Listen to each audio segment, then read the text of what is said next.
नमस्कार, मी दिनकर शिंदे. आपण पाहताय डीएस न्यूज. तुमचं मत माझं मत मध्ये आपलं स्वागत. मित्रांनो, महत्वाचा विषय मी आपल्या समोर घेऊन आलोय आणि तो म्हणजे असा की संपूर्ण राज्यामध्ये ज्याची चर्चा आहे आणि नेमकं जरांगे पाटील आता पुढे काय करणार याकडे संपूर्ण महाराष्ट्राचं लक्ष आहे. मला एक आपल्याला सांगायचं मित्रांनो, मनोज जरांगे पाटलांचं चौथ्या टप्प्यातलं आमरण उपोषण सोडलेलं आहे त्यांनी. आता साखळी उपोषण सुरू झालेले आहे. परंतु या ठिकाणी सरकारचा आणि त्यांचा दोघांचा एक समन्वय होता. तो समन्वय मधल्या काळामध्ये तुटला होता. तो आता या काही दिवसामध्ये पुन्हा जुटलेला आपल्याला पाहायला मिळतंय. परंतु दरम्यान मनोज जरांगे पाटलांनी शांत न बसता प्रत्येक जिल्ह्यामध्ये प्रत्येक तालुक्यामध्ये दौऱ्याला सुरुवात केलेली आहे. त्या ठिकाणी ते संवाद बैठका घेत आहेत आणि जरांगे पाटलांच्या बैठका या मोठ्या विराट सभेमध्ये त्या ठिकाणी रूपांतरित होत आहेत. याचे आम्ही साक्षीदार आहोत. आपण पाहतोय त्याचे व्हिडिओ सुद्धा मी आपल्याला दाखवले. जरांगे पाटलांच्या पाठीशी पहिल्यापेक्षा दुपटीनं तिपटीनं नव्हे तर 4 ते 5 पटीनं मराठा समाज हा एकवटलेला आहे आणि जरांगे पाटील त्यांच्याशी संवाद साधतायत. जरांगे पाटील संवाद साधत असताना मराठा समाजामध्ये एक नवी ऊर्जा त्या ठिकाणी तयार करतायत, नवा उत्साह त्या ठिकाणी तयार करतायत आणि वेळ आली तर पुन्हा एकदा तुम्हाला माझ्या पाठीशी ताकदीनं उभा राहावा लागेल असं आव्हान सुद्धा ते मराठा समाजाला करताना या ठिकाणी दिसत आहेत. मित्रांनो, प्रश्न असा पडतो की सगळे सोयरेचा अध्यादेश सरकारनं काढलेला नाही, अधिसूचना काढलेली आहे. परंतु त्यानंतर विशेष अधिवेशन घेऊन मुख्यमंत्री एकनाथराव शिंदे यांनी मराठा समाजाला 10% आरक्षण हे स्वतंत्र दिलेले आहे आणि राज्य सरकारच्या बाबतीत मनोज जरांगे पाटलांनी जी उद्विग्न होऊन प्रतिक्रिया दिली होती, संतप्त होऊन दिली होती, त्यावेळेस देवेंद्र फडणवीस यांच्याविषयी सुद्धा ते काही अपशब्द बोलले होते, सरकारविषयी सुद्धा अपशब्द बोलले होते आणि यानंतर सरकारनं मात्र मनोज जरांगे पाटलांच्या आंदोलनाकडे पूर्ण दुर्लक्ष करण्याचं त्या ठिकाणी ठरवलं होतं. परंतु जरांगे पाटलांच्या ही गोष्ट लक्षात आल्यानंतर त्यांनी सुद्धा एक पुढचं पाऊल टाकलं आणि त्यांनी शांत न राहता आपलं आमरण उपोषण मागं घेतलं, साखळी उपोषण कार्यकर्त्यांचं सुरू केलं आणि स्वतः मात्र महाराष्ट्राच्या दौऱ्यावर ते निघून आले. म्हणजे नेमकं जरांगे पाटलांना आता काय साध्य करायचंय, नेमकं काय घडामोड घडणार आहे राज्यामध्ये, हे सगळ्यांच्याच मनामध्ये प्रश्न पडलेला आहे की आता हे आंदोलन नेमकं थांबणार कुठं. कारण लोकसभेच्या निवडणुका लवकर येऊ पाहतायत. लोकसभेच्या निवडणुकीची सगळ्या राजकीय पक्षांनी तयारी केली आहे. कुणाची पहिली यादी, दुसरी यादी त्या ठिकाणी जाहीर होते आणि असं करत असताना जरांगे पाटील दुसरीकडे या ठिकाणी सभा घेत आहेत, आंदोलन तर त्या ठिकाणी करत नाहीयेत.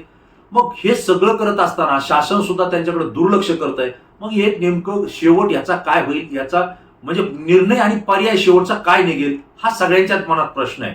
परंतु एवढं जरी असलं तरी मराठा समाज जरांगे पाटलांच्या पाठीशी ताकदीनं उभा राहतोय आणि जरांगे पाटील त्यांना एक आव्हान करतायत की मित्रांनो, आजपर्यंत तुम्ही मला साथ दिली, आता त्याही पेक्षा मोठी साथ मला तुमची पाहिजे आणि जर मी वेळ दिला तर तुम्ही माझ्यासाठी पुन्हा एकदा एकीनं ताकदीनं येताल का, असा प्रश्न ज्यावेळेस ते मराठा समाजाला उपस्थित करतायत त्यावेळेस कानठाळ्या बसतील एवढा मोठा आवाज हा समोर बसलेल्या मराठा समाज बांधवांच्या तोंडून निघतोय की होय, आम्ही मरेपर्यंत तुमच्या सोबत आहोत, तुमच्या पाठीशी आहोत, तुम्ही म्हणताल तेच आम्ही या पुढच्या काळात करणार आहोत, अशी ग्वाही मराठा समाज जरांगे पाटलांना देतोय. म्हणजे नेमकं पुढे करायचंय काय, समाज नेमका पाठीशी राहणार कशासाठी, हाही प्रश्न पडतोय. ज्यावेळेस आपण याची पूर्ण माहिती घेतली त्यावेळेस एक गोष्ट लक्षात आली. इथं शासन म्हणजे सरकारमधले महायुतीचे हे 3 पक्ष आणि जरांगे पाटील या दोघांमध्ये जो समन्वय तुटला होता तो आता कुठंतरी समन्वय होताना आपल्याला दिसतोय. कारण राज्य सरकारनं एक परिपत्रक सुद्धा नुकतंच काढले, त्याचा व्हिडिओ मी स्वतंत्र बनवणार आहे, तोही तुम्ही पहा. परंतु आता एक संधी आहे सरकारला आणि जरांगे पाटलांना, जे दोघांमध्ये अंतर पडलेले, जे फाटलेले आणि मराठा समाजाच्या आरक्षणाचा निर्णय काय होतो या संदर्भात जो प्रश्न निर्माण झालाय तो जर सोडवायचा असेल तर दोघांकडे सुद्धा एक पर्याय आहे. आणि डीएस न्यूजनं ज्यावेळेस परिसरामध्ये फिरल्यानंतर, जनतेशी चर्चा केल्यानंतर, जरांगे पाटलांचे विश्वासू जे मित्र आहेत त्यांच्याशी चर्चा केल्यानंतर एक गोष्ट लक्षात येते आणि जरांगे पाटील जे स्टेटमेंट करतायत त्यातून सुद्धा एक गोष्ट लक्षात येते आपल्या, ते म्हणजे असं की मुंबईला ज्यावेळेस जायचं होतं जरांगे पाटलांना त्यापूर्वी दुसऱ्या टप्प्यामध्ये जरांगे पाटलांनी आंतरवाली सराटी या ठिकाणी एक विराट सभा घेतली होती. तुम्हाला आठवतंय मित्रांनो, ही किती संख्येनं सभा असेल किंवा या सभेला किती मराठा समाज उपस्थित राहील हा प्रश्न महाराष्ट्रातल्या कानाकोपऱ्यातल्या जनतेला होता. कारण त्यांनी जरांगे पाटील पाहिले नव्हते, जरांगे पाटलांच्या आंदोलनात किती लोक सहभागी आहेत हे कुणाला माहित नव्हतं. परंतु डीएस न्यूजनं त्यावेळेस एक व्हिडिओ पाठवला होता, व्हिडिओ टाकला होता, माहिती दिली होती आणि आपण सांगितलं होतं की आंतरवाली सराटीमध्ये जरांगे पाटील ही सभा घेतायत.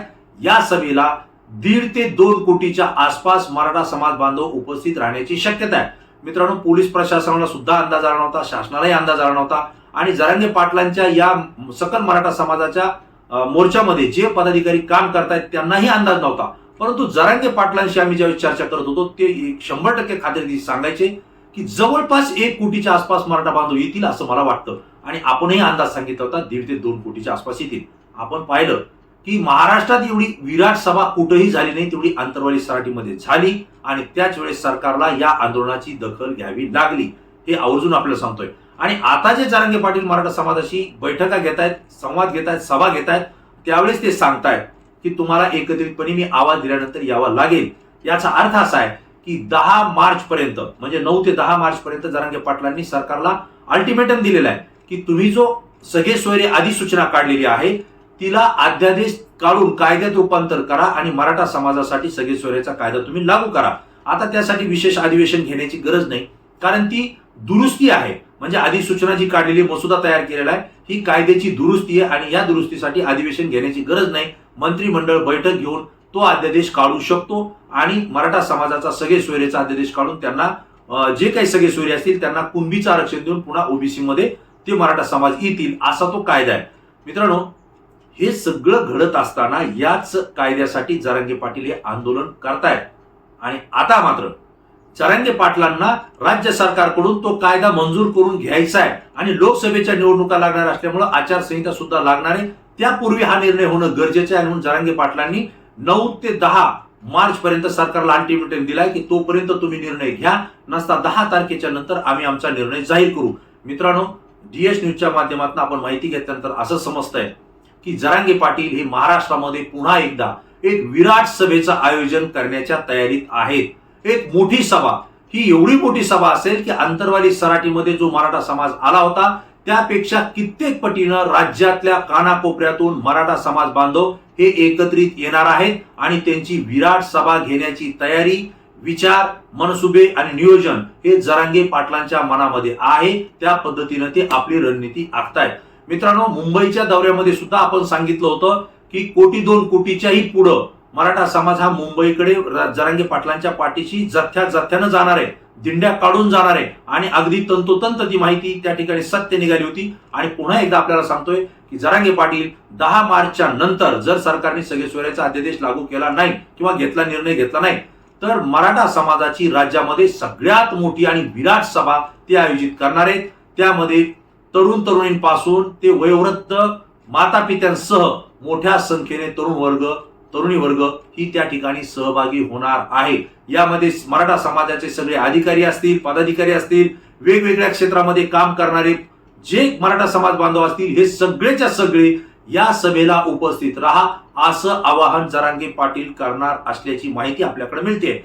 मित्रांनो, ती सभा अत्यंत विराट असणार आहे आणि या सभेमध्ये जरांगे पाटील जो संदेश देतील तोच संदेश महाराष्ट्राच्या कानाकोपऱ्यात आणि घराघरापर्यंत पोहोचणार आहे आणि त्याचेच पडसाद येणाऱ्या महाराष्ट्राच्या राजकारणावर पडतील. हा संकेत आणि हा संदेश मी तुम्हाला डीएस न्यूजच्या या व्हिडिओच्या माध्यमातून या ठिकाणी देतोय. आता झालंय असं मित्रांनो की सरकारनं ज्यावेळेस मराठा समाजाला आरक्षण जाहीर केलं, वाशीला अधिसूचना जाहीर केली, राज्यामध्ये गुलाल उधळला नाही, पेढे वाटले नाही, जल्लोषही झाला नाही. विशेष म्हणजे राज्य सरकारनं विशेष अधिवेशन घेतलं, मराठा समाजाला 10% आरक्षण दिलं. त्यानंतर सुद्धा राज्यातल्या मराठा समाजाने जल्लोष केलेला नाही, गुलालही उधळला नाही आणि पेढेही वाटलेले नाही. हे आम्ही सगळे उघड्या डोळ्यानं पाहिलेले. परंतु सरकारला असं काही मराठा समाजाला आता द्यावं लागणार आहे की जेणेकरून मराठा समाजाने गुलाल उधळावा, जल्लोष करावा आणि जो राज्य सरकारमध्ये महायुतीचे जे पक्ष आहेत, भारतीय जनता पार्टी असेल, एकनाथ शिंदेची शिवसेना असेल, अजित पवार यांची राष्ट्रवादी असेल, यांच्या विरोधात मराठा समाजाचा रोष हा खतखततोय आणि तो निवडणुकीमध्ये निघेल. तो जर कमी करायचा असेल तर मराठा समाज गुलाल उधळेल, जल्लोष करेल अशा पद्धतीचा निर्णय राज्य सरकारला तात्काळ घ्यावा लागणार आहे. आता राज्य सरकार समोर ही शेवटची संधी असणार आहे. जर त्यांनी अध्यादेश अगोदर जाहीर केला तरी राज्यामध्ये गुलाल जल्लोष होईल आणि जरी त्यांनी अगोदर केला नाही तरी आपल्याला असं माहिती वाटते किंवा मला असा अंदाज येतोय, राजकीय विश्लेषकांसोबत चर्चा केल्यानंतर सुद्धा एक अंदाज येतोय की जरांगे पाटील राज्यामध्ये एक विराट सभा बोलवणार आहेत आणि ही विराट सभा मी पहिल्यांदा सांगितल्याप्रमाणे अतिविराट असेल आणि जर राज्य सरकारला मराठा समाजाचा रोष कमी करायचा असेल तर याच सभेच्या पूर्वी किंवा याच सभेमध्ये राज्य सरकार सगळे सोयरेचा अध्यादेश काढून जरांगे पाटलांच्या हातात देतील असं आपल्याला वाटतंय. कारण का की एवढ्या मोठ्या विराट सभेमध्ये जर राज्य सरकारला रोष कमी करायचा असेल तर तिथं येऊन हा सगळे सोयरे अध्यादेश आम्ही लागू केलेला आहे आणि त्याचा आम्ही निर्णय घेतलेला आहे, अशी जर प्रत जरांगे पाटलांच्या आणि कोट्यवधी मराठा समाजाच्या समोर जर हातात दिली तर त्या ठिकाणी मराठा समाजाचा मोठा जल्लोष होईल, मोठा गुलाल उधळेल, पेढे वाटले जातील आणि राज्यामध्ये मराठा समाज हा आनंद उत्सव साजरा करेल आणि राज्य सरकारच्या विरोधात जो सध्याचा रोष आहे तो काही अंशी का होईना पण त्या ठिकाणी कमी होण्यास राज्य सरकारला मदत होईल आणि लोकप्रतिनिधींमध्ये चर्चा आहे. आणि म्हणून जरांगे पाटील जी सभा घेण्याचे संकेत आपल्याला मिळत आहेत.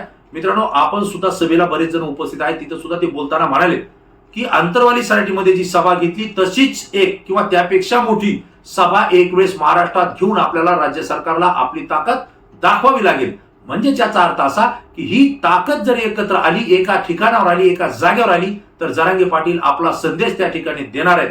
जर सरकारनं अध्यादेश काढला नाही तर या सरकारच्या विरोधात ते संदेश देतील. मराठा समाज सरकारच्या विरोधात प्रचार करेल, काम करेल किंवा पुढची रणनीती काय असेल ते आखेल. आणि जर सरकारनं रोष कमी करण्यासाठी, मराठा समाजाचा रोष कमी करण्यासाठी जर त्याच सभेमध्ये, विराट सभेमध्ये जर अध्यादेशाची प्रत आणली आणि जरांगे पाटलाच्या हातात दिली तर त्या ठिकाणी सरकारच्या विरोधातला रोष जो व्यक्त करायचा आहे तो रोष होणार नाही. जरांगे पाटील आणि मराठा समाज त्या ठिकाणी जल्लोष करतील, गुलाल उधळतील आणि एक प्रकारे सरकारवर जे काही आज दबाव आहे तो दबाव त्या ठिकाणी कमी होईल आणि त्यांच्यावरचा रोष सुद्धा काही अंशी कमी होईल, अशी शक्यता या ठिकाणी आपल्याला वर्तवायला लागेल किंवा माहिती आपल्याला सांगावं लागेल. मित्रांनो, या सगळ्या घडामोडींचा विचार केल्यानंतर मला जे दिसलं, मला जे पटलं, मला जे समजलं ते मी आपल्यापर्यंत या ठिकाणी माहिती दिलेली आहे.